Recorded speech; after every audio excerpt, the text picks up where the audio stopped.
हमने क्या देखा था, धारवाड़ क्रम की चट्टानों का। अब हम गोंडवाना तंत्र की चट्टानें देख लेंगे और उनके बारे में उसकी थ्योरी समझ लेंगे।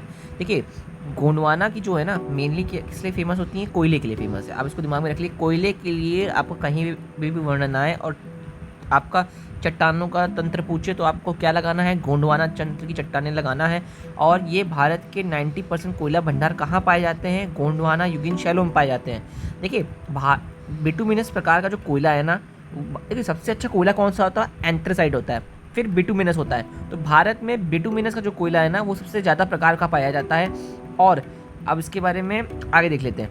देखिए, कह रहा है निम्नलिखित शैल समूह में कौन भारत की अधिकतर मात्रा में कोयला प्रदान करता है? मैंने आपको बताया ना, कोयला कोयला कहाँ मिलेगा? गोंडवाना में।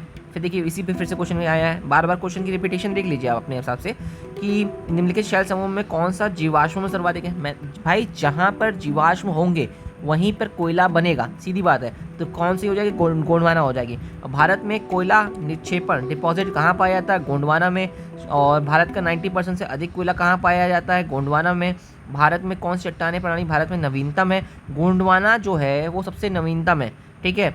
अच्छा, अगर आपको इसका क्रम दिमाग में रखना है, क्योंकि यूपीपीसीएस हमेशा क्रम को लगाने के लिए दे सकता है, तो आप ध्यान रखिए कि आर्किडियन की चट्टानें, फिर धारवाड़, फिर कुडप्पा, फिर विंध्यन, फिर गोंडवाना, फिर डक्कन ट्राइब आता है, फिर टर्शरी और फिर क्वार्टरनरी आता है। तो दिमाग में आपको क्या रखना है? आर्किडियन। आर्किडियन के बाद क्या है? धारवाड़ है, और धारवाड़ के बाद कुडप्पा, कुडप्पा के बाद विंध्यन, और विंध्यन के बाद गोंडवाना। ठीक है। भारत में किस क्षेत्र में मृदा अपरदन की समस्या गंभीर है?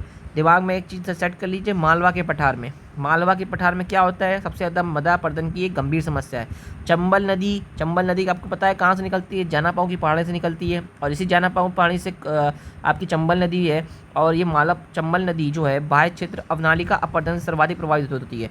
आपको अवनालिका अपरदन से रिलेटेड सबसे ज़्यादा पूछा जाता है कि अपरदन, मृदा का अपरदन सबसे ज़्यादा किस वजह से होता है? अवनालिका अपरदन के कारण होता है। ठीक है, आपको इसको सेट रखना दिमाग में। और यूपी में कौन सा सबसे ज़्यादा प्रभावित जिला है? इटावा।